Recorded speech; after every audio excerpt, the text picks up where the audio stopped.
pa. Alamin na natin. Tuloy-tuloy daw tayo. Oo, sitwasyon naman po tayo sa Isabela. Hingi tayo ng update mula po kay mobile journalist Merrimon Reyes. Hi Merrimon, kamusta kayo dyan? Jovi, Chiki, Masay, magandang gabi. Dito ngayon, medyo madilim pero salamat na lang sa mga generator dahil nagbibigay pa naman ng ilaw at may kuryente pang nagagamit yung ilang mga establishmento dito. And simula nung naglandfall, etong si Bagyong Uwan na doon naranasan yung kawalan ng kuryente. And until ngayon, ang pinakatinututukan ng mga taga-Isabela is yung recovery nila, yung clearing operations na patuloy na ginagawa kasi marami simula kayo umaga na nakita natin na mga poste ng kuryente, yung mga linya ng kuryente, mga puno, mga sanga, mga nakatumba sila, mga nakatabingi sila, and karamihan din sa mga bahay, lalo na yung medyo mabababa at malapit sa mga puno, marami yun ang mga natabunan netong mga nagtumbahan ng mga puno. Pero so far, bukod dyan, ang tinututukan at inaabangan din nila is yung possible overflowing pa raw ng tubig mula sa mga kalapit na probinsya ng Quirino, ng Aurora, ng Nueva Vizcaya, and yung tubig mula dito sa Magat Dam na pinapakawalan, plus yung possible na pag-aapaw naman daw ng ilang mga ilog. Kasi dito sa likuran ko, nandyan ang Calao River, medyo madilim lang, pero yan, nakikita nyo tulayaan.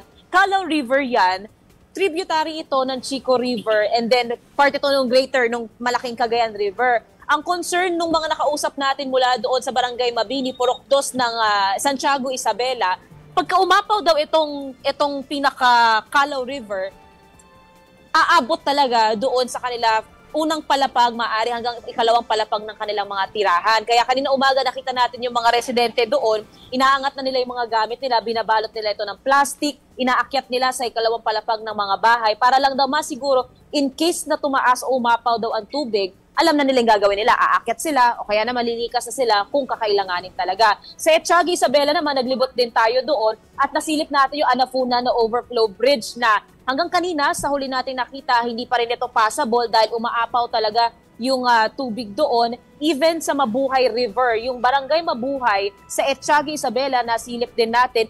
And yung mismong yung taniman doon ng mais, yung patawid papunta doon sa Barangay Mabuhay hanggang tuhod, pero mababa na raw yun kasi mas mataas pa yun ng kasagsagan ng pag-ulan. Pero ang inaabangan nila pag umapaw din daw yung Mabuhay River, kakalampagin din daw sila o raragasain din daw yung kanilang barangay. Pero so far, sa lagay natin dito ngayon sa Isabela, hindi naman na umuulan. Ang problema lang dito, kawalan pa ng kuryente. Ang source naman daw ng tubig, poso. And so far, aantabayanan natin bukas kung magkakaroon na ba ng pagbabalik ng supply, kung nalinis na ba yung mga operation ng clearing o may mga kailangan pang atupagin ang lokal na otoridad. Balik sa inyo. Oo, pero Merrimon, yung mga areas na sinasabi mo na hindi talaga madaanan pa, no, dahil nga sa taas ng tubig, medyo humuhupa naman na siya compared to, I guess, last night. Mabilis naman. Yes. Oo.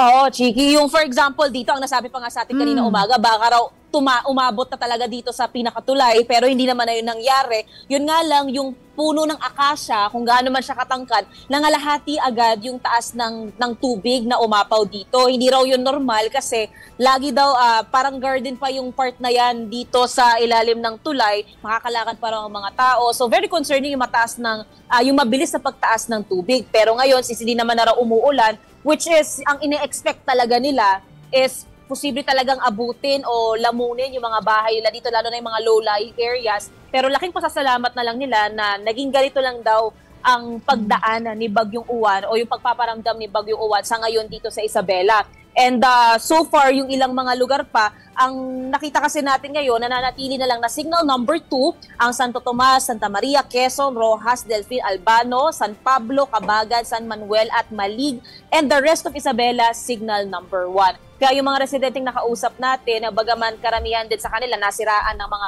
tirahan, na-UPan ng mga light materials na ginagamit nila, mas okay na rin naman daw silang ganito kaysa sa yung ini-expect nila a weekend ago na mas malala pa raw sa kasulukuyang lagay dito sa Isabela. Yeah. Okay. Maraming salamat. Ingat kayo dyan, Merrimon Reyes.